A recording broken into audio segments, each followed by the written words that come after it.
Bismillahirrahmanirrahim. Assalamualaikum warahmatullahi wabarakatuh.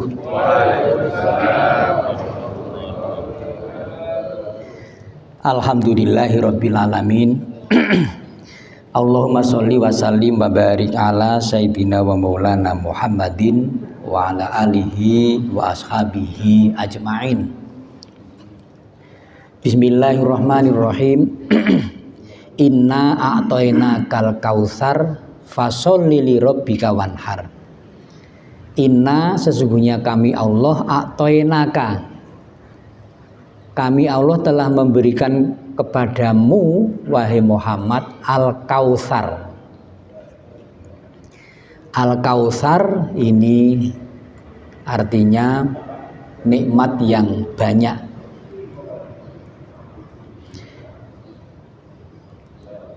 Apa yang dimaksud dengan Al-Kautsar, nikmat yang banyak? Bahwa nikmat yang banyak itu huwal khairul katsir nahwu nubuwah war risalah wal Qur'an wasyafa'ah. Penyusun kitab ini memberi pemahaman bahwa nikmat yang banyak yang disebutkan dalam surat Al-Kautsar, inna a'tainakal kautsar, nikmat yang banyak itu antara lain bentuknya adalah an-nubuwah,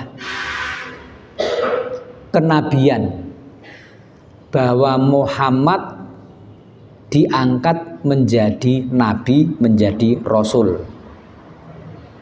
Yang kedua, ar-risalah, misi agama. Islam, pengembangan Islam itu artinya pengembangan risalah, risalah tauhid. Kalau tidak ada Islam, kita tidak bisa merasakan bagaimana nikmatnya beragama. Kalau nggak ada Islam, jenengan nggak mungkin sholat, nggak mungkin umroh, nggak mungkin duduk di tempat seperti ini. Tapi karena kita menjadi orang Islam, maka kita merasakan berbagai macam kenikmatan sebagai hikmah yang diperoleh kita menjadi orang Islam. Jadi nikmat yang banyak itu kenabian, kemudian ar-risalah wal Qur'an. Adanya Al-Qur'an yang kita miliki ini juga nikmat yang banyak. Salah satu bentuk kenikmatan. Karena Al-Qur'an itu banyak, termasuk saya pelakunya, Ustadz Qasim juga pelakunya. Karena Al-Quran itu banyak orang yang kemudian bisa mengerti berbagai hal. Adik-adik kita yang ikut MTQ nasional itu tidak semua orang kaya, bahkan sebagian besar menengah ke bawah. Ada yang ibunya, bapaknya masih ngontrak, belum punya rumah artinya. Tapi karena anaknya ini berprestasi, maka dia bisa melihat di luar Bali, ya. Ke Kalimantan, ke Sumatera, ke NTB, ya, ke Maluku, ya, ke Ambon, ya. Itu ya karena Al-Qur'an. Wasyafa'ah yang keempat adalah syafaat, yaitu pertolongan yang diterima dari Rasulullah khusus umat Muhammad. Hanya umat Muhammad saja yang berhak mendapatkan syafaat. Karena Allah telah memberikan kenikmatan yang banyak kepada Muhammad, fasholli li rabbika wanhar. Fasholli maka sholatlah li rabbika karena Tuhanmu, wanhar dan berkurbanlah. Fasholli sholatlah, ai sholatul adha au kulla sholatin. Jadi yang dimaksudkan maka sholatlah di dalam surat Al-Kautsar itu bermakna sholat yang pada umumnya tapi juga termasuk sholat Idul Adha. Wanhar, dan berkorbanlah, artinya sembelihlah penyembelihanmu. Berkorban ini dilaksanakan pada bulan haji. Ada perbedaan uslub, perbedaan ragam kalimat perintah haji dan perintah berkorban. Kalau perintah berkorban itu kalimatnya kalimat berita. Perintah haji juga kalimatnya kalimat berita. Walillahi 'alan nasi hijjul baiti man istata'a ilaihi sabila. Hak Allah yang harus dipenuhi oleh manusia adalah supaya orang itu pergi haji, man istata'a, bagi yang mampu. Jadi tidak diperintahkan wahai orang beriman berhajilah, tetapi dikatakan hak Allah yang harus dipenuhi oleh manusia adalah pergi haji. Hanya kalimat berita. Samalah kalau kalimatnya teh ini dipersiapkan untuk Pak Saifuddin, ya, itu kan kalimat berita. Kalau di mimbar ini kalau nggak salah ada tulisan khutbah maksimal 20 menit gitu ya. Itu kan kalimat berita, khutbah maksimal 20 menit, kalimat berita. Tapi maksudnya adalah wahai Pak Khotib, kalau khutbah jangan lama-lama gitu ya. Maksudnya seperti itu ya. Ini kalau ada dikatakan teh di meja adalah untuk Pak Saifuddin, itu maksudnya Pak Saifuddin minumlah teh itu gitu. Kalau kalimat perintah seperti itu. Jadi kalau haji itu bagi yang mampu dan seumur hidup cukup sekali saja. Gak usah 2 kali 3 kali, kasihan yang lain karena yang ngantri banyak itu ya. Ada orang yang ya karena punya duit kojak haji ya. Sementara kuotanya habis dimakan dia, yang lainnya masih ngantri itu. Apalagi haji yang sekarang ini ya, situasinya tidak normal, maka manajemen hajinya juga tidak normal ya. Diberangkatkan haji dari Bali itu nanti tidak terbang ke Mekah melalui Surabaya, tetapi melalui Jakarta gitu. Ngepul di sana semua. Kalau korban perintahnya adalah man wajada sa'atan falam yudohi fala yakrobanna musallana. Barang siapa yang wajada sa'atan, yang memiliki kelonggaran, walam yudohi, kemudian tidak berkorban, fala yakrobanna musallana, maka orang itu jangan mendekat musola kami. Jadi kalimatnya juga tidak kemudian berkorbanlah ya, tapi siapa yang memiliki kelonggaran kok tidak berkorban, janganlah dia mendekat musola kami. Yang memiliki kelonggaran. Yang dimaksud dengan memiliki kelonggaran hingga seseorang itu diperintahkan untuk berkorban, ini mumpung masih Syawal, tinggal beberapa hari, Idul Adhanya masih 1,5 bulan lagi. Artinya masih ada waktu untuk berpikir itu ya, untuk mengevaluasi, menilai diri kita ini tergolong orang yang dianggap memiliki longgar apa tidak. Tanda-tanda orang yang memiliki longgar rezeki sehingga dia termasuk orang yang harus berkorban, itu tanda-tandanya ada 3. Nanti bapak-bapak bisa membuka misalnya di dalam Madzhabul Arba'ah ya. Di sana ada penjelasan yang dimaksud orang memiliki longgar rezeki hingga dia harus berkorban adalah 3 tanda. Yang pertama, orang ini memiliki uang yang jumlahnya melebihi harga seekor kambing. Asal orang itu punya uang yang jumlahnya melebihi harga seekor kambing, maka syarat atau tanda-tanda yang pertama telah dimiliki. Silahkan jenengan ingat-ingat di ATM kita itu sekarang ada berapa itu. Harga kambing sekarang 4 ya. Masa 2 juta? 3. Ada yang 3 juta? Jangan. Ya sing nung anu lah, sing pantes itu ya. Nah, kalau 3 cempe kurus meneh. Ya 4 lah misalnya, ya 4 juta. 4 juta. Ya. Itu sudah agak bagus ya. Siapa orang yang pada hari tasyrik, pada hari nahar dan tasyrik, tanggal 10, 11, 12, 13. Dalam masa 4 hari nanti ini seseorang kok uangnya lebih dari 4 juta, maka persyaratan pertama telah dimiliki, bahwa dia adalah orang yang dianggap longgar rezeki. Yang kedua, orang ini punya kemampuan untuk ngerjekeni diri dan keluarganya selama hari tasyrik. Di samping punya uang lebih dari 4 juta, orang ini umpama hari nahar tanggal 10, 11, 12, 13 tenguk-tenguk tidak bekerja gitu ya. Ya, tenguk-tenguk tidak bekerja sepanjang hari hujan terus gitu ya. Itu keluarganya tetap bisa makan, bisa minum, kok umpamanya sakit gigi bisa ke dokter, kok pulsanya habis bisa beli paket gitu ya, kok iuran sampah bisa bayar gitu ya.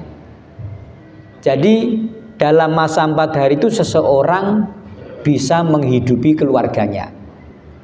Beras masih, gas masih, brambang, bawang, tumbar, mirin, merica, garam, semuanya masih ada semuanya ya. Kalau itu dimiliki, persyaratan yang kedua, tanda-tanda orang longgar rezeki yang kedua sudah dimiliki.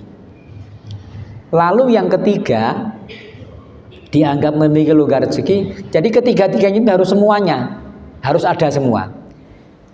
Yang ketiga adalah kalau uang yang dimiliki tadi dipaksa untuk beli seekor kambing, maka tidak terjadi mafsadat, tidak terjadi kerusakan, tidak terjadi keguncangan dalam keluarganya. Tetap tenang-tenang saja itu. Listrik tetap bisa bayar, SPP tetap bisa bayar, wifi tetap bisa bayar. Kok itu pas ada samsat perpanjangan bisa nyamsat gitu ya. Jadi kalau uangnya dipakai beli kambing tetap normal, nggak ada gejolak, berarti orang ini dianggap man wajada saatan. Dia memiliki longgar rezeki sehingga harus berkorban. Walaupun punya uang seharga kambing untuk dimakan selama 4 hari juga bisa, tapi ternyata kalau dia nekat beli kambing itu akan terjadi kegoncangan. Harusnya uang itu untuk bayar SPP kuliah anaknya misalnya. Karena nekat semangat berkorban dia beli kambing. Saatnya anak yang kuliah di Surabaya harus bayar SPP, dia nggak bisa bayar. Kirim WA, Pak, saya keluarkan dari kampus itu ya. Saya harus pulang, nggak bisa melanjutkan kuliah karena saatnya bayar tidak bayar misalnya. Atau begitu berkorban, harusnya uang itu dipakai untuk membayar BPJS umpamanya, tapi nggak bayar BPJS, berkorban. Akhirnya ketika sakit dia harus ke UGD, nggak ada dana. Itu berarti ada mafsadat.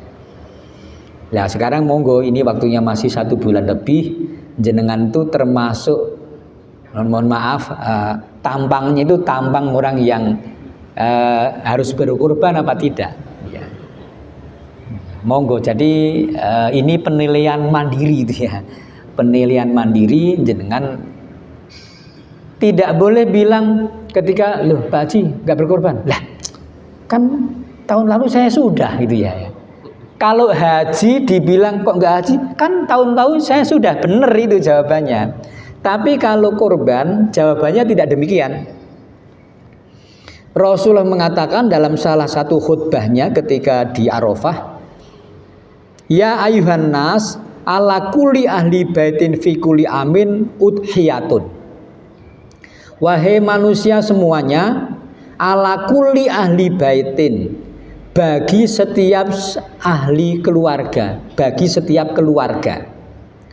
Keluarga Pak Ustadz Qasim, keluarga Pak Haji Eko, keluarga Pak Haji Dasir, dalam satu keluarga itu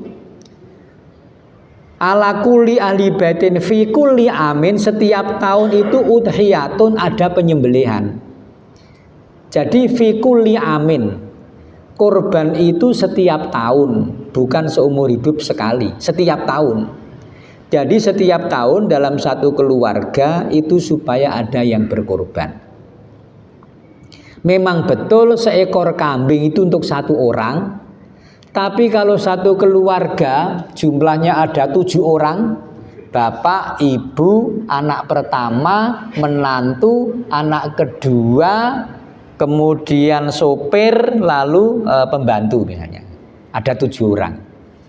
Satu keluarga 7 orang, kok salah satunya sudah berkorban, maka yang lainnya itu sudah gugur perintah berkorban. Itu artinya satu kambing untuk satu keluarga. Maksudnya kalau dalam satu keluarga sudah ada yang berkorban, maka sudah cukup satu orang itu saja. Tapi kambing satu ya untuk satu orang gitu. Nah, satu orang. Terserah kambing yang satu itu untuk siapa. Anak pertama, apa menantu, apa cucu, apa bapak, apa ibu ya.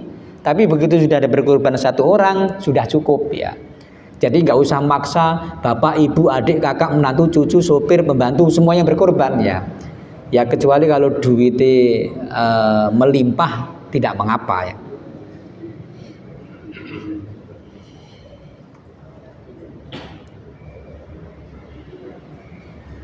Ada orang yang punya semangat untuk berkorban, tetapi yang dimiliki itu terbatas. Aro'aita ilam ajid ilamani hatan ungsa fa'udhohi biha. Seorang laki-laki konsultasi kepada Rasulullah.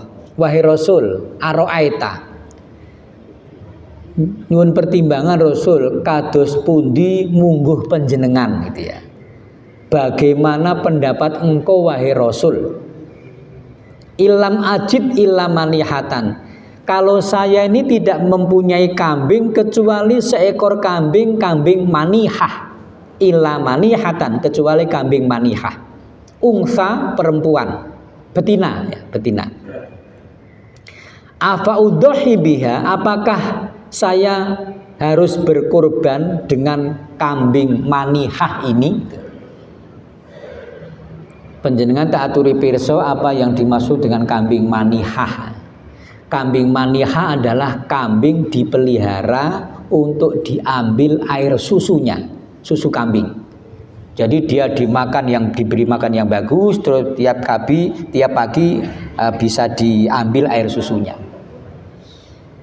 Jadi kambing maneh ini kambing yang memang yang dibutuhkan itu susunya ya. Bancar air susunya, setelah diambil kemudian ditakar, dibawa ke pasar, dijual. Uangnya untuk memenuhi kebutuhan sehari-hari. Itu namanya kambing manihah.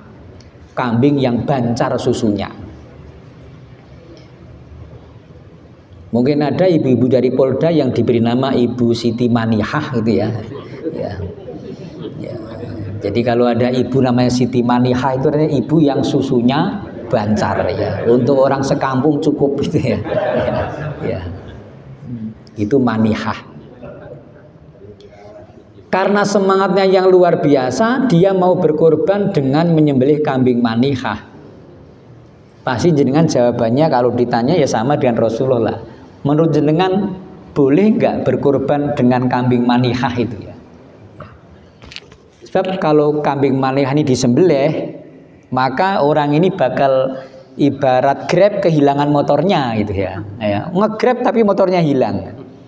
Wong kambing manihah yang tiap hari diperah susunya dijual untuk kebutuhan sehari-hari, lah kok kambingnya disembelih? Memang air susu siapa yang mau dijual gitu ya.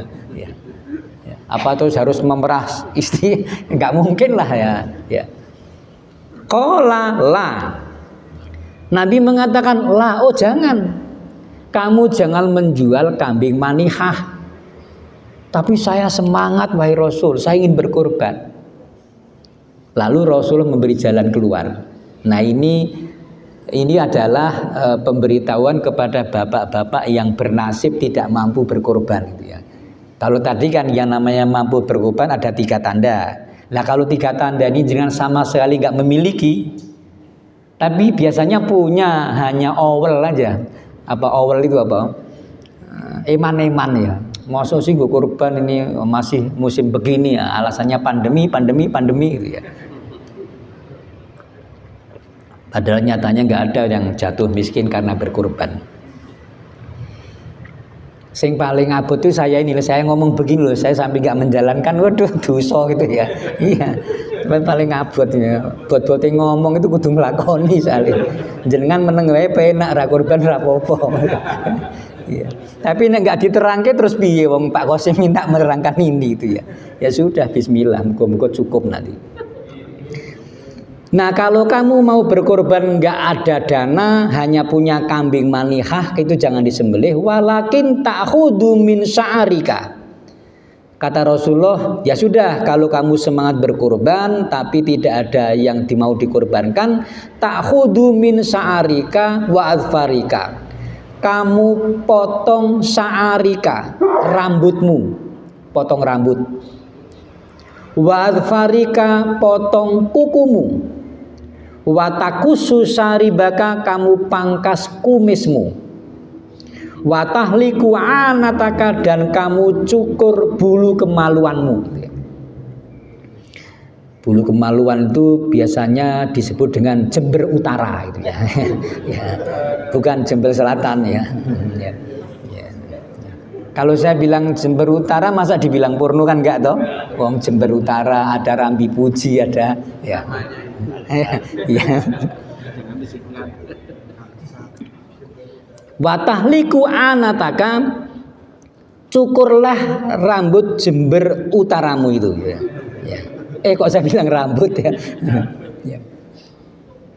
Fatil katamamu udhiyaka indallah, itulah kesempurnaan penyembelihanmu di hadapan Allah. Jadi orang yang tidak mampu berkorban itu masih ada opsi yang paling ringan, yaitu nanti pada Idul Adha nanti potong rambut alias gundul gitu ya. Bukan potong rambut ke salon, bukan. Potong rambut kayak orang umroh tahalul itu ya. Potong rambut, potong kuku, pangkas kumis, cukur Jember Utara ya. 4 ini. Jadi kalau nanti pas Idul Adha kok ada orang yang gundul, tandanya dia nggak berkorban gitu ya. Itu ya. Nah supaya sampean nggak digundul mendingan berkorban kan gitu ya. Ya. Ibadah itu ada sholat, ada nusuk, ada hidup, ada mati kan. Inna sholati wa nusuki wa mahyaya wa mamati. 4 ini adalah lillahi rabbil alamin. Sholati, sholatku. Jadi ibadah itu ada ibadah sholat, ada ibadah nusuk. Nusuk juga ibadah ya. Inna sholati wa nusuki, sholatku dan ibadahku. Kalau sholat itu adalah ibadah yang sudah khusus diatur caranya, angkat tangan, takbiratul ihram, takbir, rukuk, sujud, iktidal dan lain-lainnya, tahiyat awal, tahiyat salam, itu sholat. Tapi kalau nusuk itu artinya ibadah yang selain sholat. Ibadah yang selain sholat. Haji itu ibadah nusuk, karena dalam haji ada penyembelihan. Buktinya Rasulullah mengatakan khudhu anni manasikakum. Ambillah dariku manasikmu ya. Manasik itu tata cara ibadah haji. Jadi nusuk itu ibadah-ibadah yang selain sholat. termasuk haji ibadah nusuk, berkorban ibadah nusuk, kemudian sodakoh, ya, jenis-jenis ibadah yang lainnya selain sholat, itu namanya nusuk. Wa mahyaya wa mamati, hidup kita pagi sore siang malam kemudian sampai kita mati semua adalah lillahi rabbil alamin. Jadi nusuk juga artinya ibadah tapi selain sholat. Kalau ya ibadah sholat ya namanya sholat itu inna sholati wa nusuki. Bagaimana penyelenggaraan Idul Adha itu, penyelenggaraan penyembelihan itu? Wasu'ila Abu Ayyub al-Ansori. Abu Ayyub al-Ansori itu pernah ditanya, kaifa kanat ad-dohaya ala ahdin Nabi. Bagaimana pelaksanaan ad-dohaya, penyembelihan pada zaman Nabi. Berarti ini ditanyakan setelah Rasulullah wafat gitu. Abu Ayyub itu ditanya, jawabnya beliau adalah kanar rajulu yudhi bisyati. Adalah setiap seorang laki-laki, seorang suami itu yudhi bisati, menyembelih bisati. Syatin atau syatun itu artinya kambing. Kalau dia dipotong kecil, ditusuk, dibakar di atas api namanya sate itu ya. Ya. Sate. Jadi sate itu pakai huruf sin yang ada titik tiganya. Beli sate gitu mestinya ya. Karena syatun itu artinya kambing.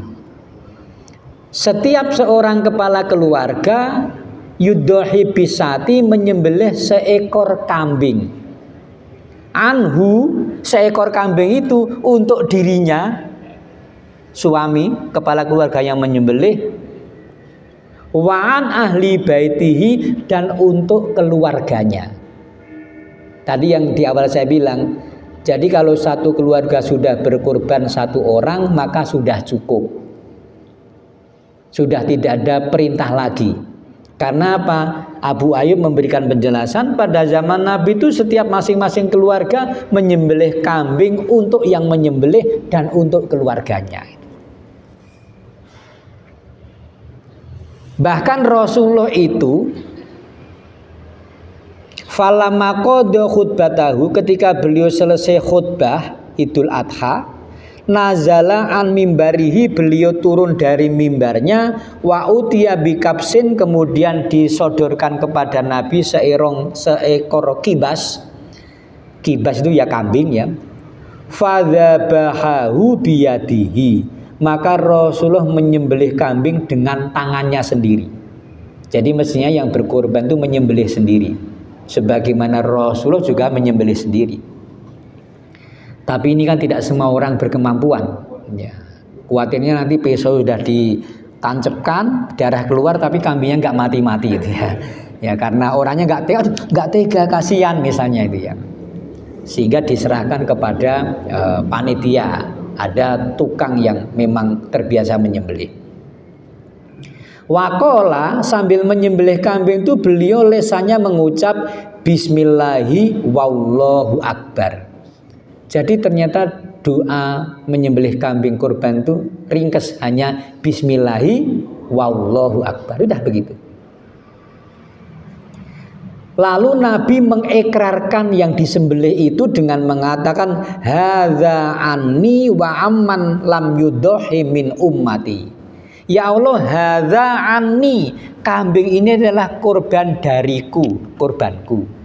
Berarti ketika menyembelih itu diikrarkan siapa yang berkurban. Karena Nabi mengatakan hadza anni. Sehingga nanti panitia kurban itu ketika menyembelih memang harus tahu betul ini kambing itu kurbannya siapa gitu. Diniatkan.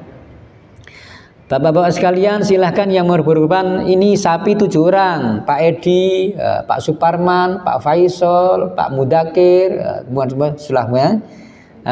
Ini adalah korban bapak ini, langsung bismillahi wallahu akbar, disebutkan namanya. Walaupun hanya seekor kambing, ternyata Rasulullah setelah mengatakan hadza anni, ini kurban dariku, beliau melanjutkan dengan kalimat yang lain, wa amman lam yudhi, dan orang-orang yang tidak mampu berkorban min ummati, dari umatku. Subhanallah, beliau itu sudah siap jadi bemper di hadapan Allah itu ya. Sudah siap jadi bemper. Ya Allah, kok besok ada umatku dari Polda yang hidupnya ngenes gitu ya.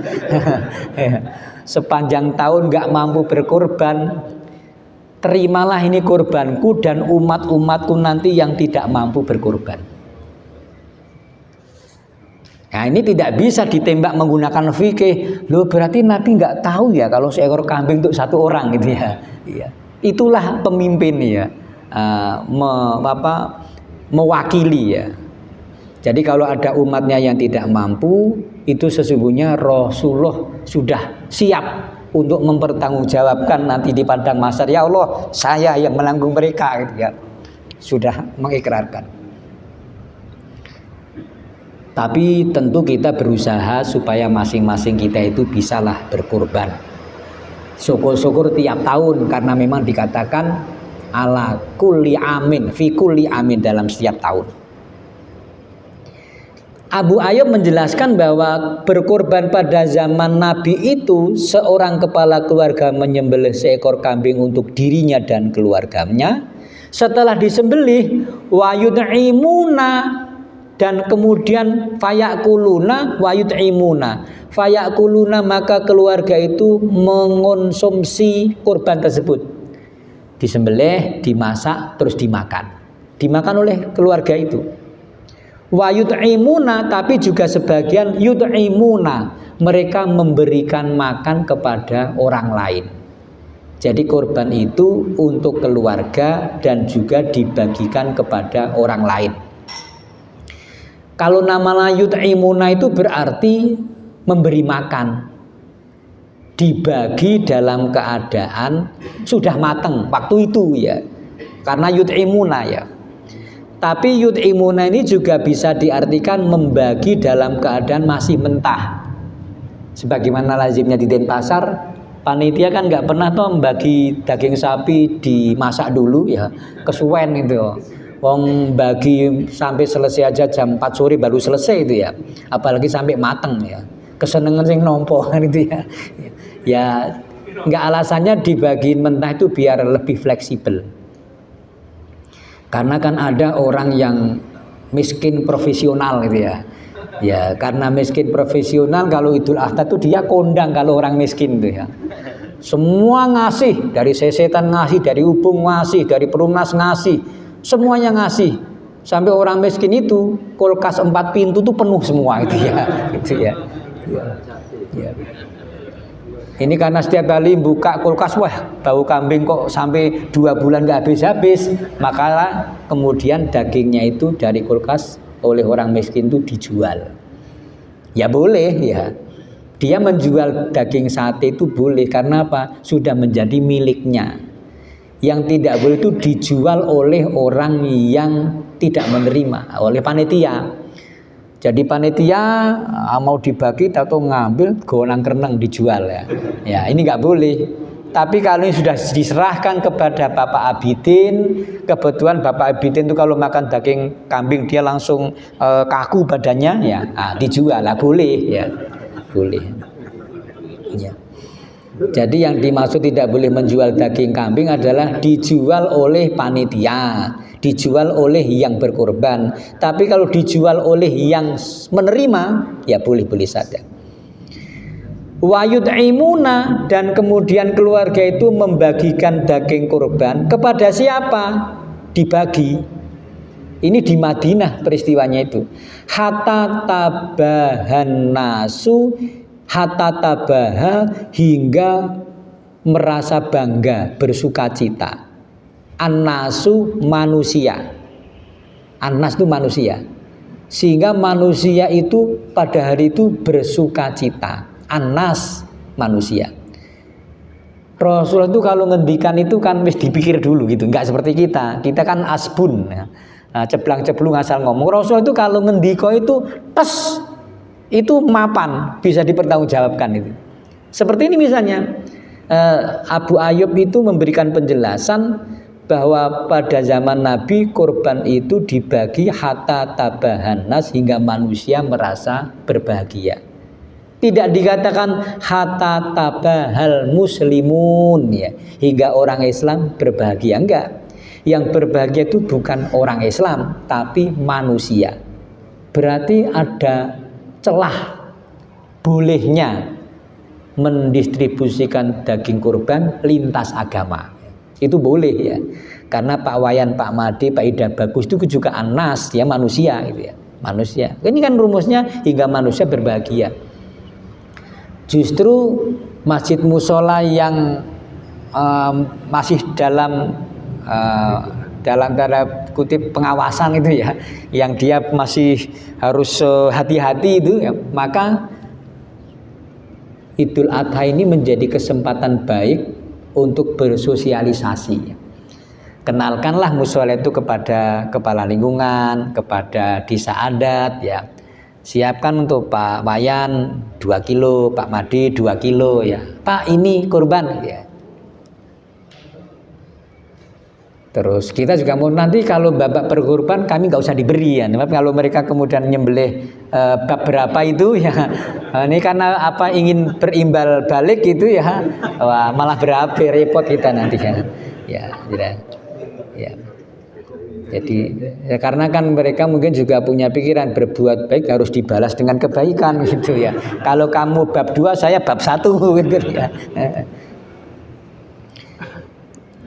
Jadi ada dasar yang bisa dipedomani untuk distribusi daging kurban kepada lintas agama. Pedomannya adalah hatta tabahanas wasorot kamataro, dan menjadilah tradisi itu seperti kalian saksikan sekarang ini, ya. Jadi turun temurun seperti itu. Yang terakhir, ma'amila adamiyun min amalin, tidak ada amal anak Adam yauman nahri, pada hari nahar tanggal 10 Dzulhijjah, ahabba ilallahi, yang lebih dicintai oleh Allah, min ihraqidami, melebihi dari menumpahkan darah. Enggak ada amalan paling utama pada hari nahar melebihi menumpahkan darah, artinya menyembelih kambing. Jadi pada hari nahar itu amalan yang paling baik adalah menyembelih kurban. Innaha la ta'ti yaumal qiyamati, bahwa kambing yang dikorbankan itu di hari kiamat nanti akan datang bikuruniha wa as'ariha wa adlafiha. Kambing itu akan datang menghampiri orang yang berkorban lengkap dengan tanduknya, dengan bulunya, dengan kukunya, dalam keadaan binatang yang gagah, ya. Dikatakan menjadi kendaraan. Wa inna dama layaqo minallahi bimakanin, bahwa darah itu jatuh di tempat qabla ayaqo aminal ardi, sebelum jatuh ke bumi. Maksudnya gini, kalau kambing disembelih kan biasanya darahnya itu moncrotnya keras, srot itu, ya. Begitu disembelih, darah yang moncrotnya keras ini sebelum menyentuh tanah itu pahalanya sudah sampai kepada Allah. Jadi pahala berkurban itu lebih cepat diterima Allah dibanding jatuhnya darah ke lantai, ke tanah. Padahal nyembelih kambing itu dengan tanah paling hanya berapa senti. Belum nyentuh tanah sudah sampai pahalanya kepada Allah. Fatibu biya nafsa, maka luruskanlah niatmu dalam berkorban. Jangan sampai berkorban itu hanya ingin mencari status sosial. Sawangannya kok gak penak, aku tuh ketua tamir kok gak berkorban gitu, ya. Jadi berkorban itu minggu pantas-pantas ben ketok aku itu anggota jamaah tenanan gitu, ya. Ya tidak boleh begitu, ya. Kalau panitia itu nggak ada urusan kamu mau pamer mau enggak, yang penting dagingnya mana kan gitu, ya. Tapi fatibu biha nafsa, baguskanlah di dalam berkorban itu untuk bisa mengatur niatnya. Baik Bapak Saudara sekalian, ini sekedar bekal sebulan setengah sebelum saatnya nanti tiba, mari kita suami berembuk dengan istri masing-masing, siapkan dananya. Kalau mau nabung masih cukup waktunya ya, asal seminggu 500.000, seminggu 500.000, ya, atau sehari 2 juta mungkin 2 hari selesai nabungnya itu.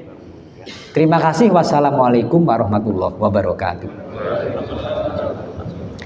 Libtigho imardotilah wali ajali sadati wassalamah bisiri asroril fatihah. A'udzubillahi minasyaitonirrajim. Bismillahirrahmanirrahim. Alhamdulillahirabbil alamin arrahmanirrahim maliki yaumiddin. Iyyaka na'budu wa iyyaka nasta'in. Ihdinas siratal mustaqim. Siratal ladzina an'amta 'alaihim ghairil maghdubi 'alaihim waladdallin. Amin. Allahumma sholli ala sayyidina Muhammadin wa ala alihi wa sahbihi wa barik wa salim ajma'in bi rahmatika ya arhamar rahimin. Alhamdulillahi rabbil alamin. Allahumma ja'al jam'ana hadza jam'an mubaraka wa tafarruqana ba'da hadza tafarruqan ma'suma. Rabbana zidna ilma warzuqna fahma wa alhiqna bisolihin. Rabbana atina fid dunya hasanah wa fil akhirati hasanah wa qina adzabannar. Alhamdulillahi rabbil alamin.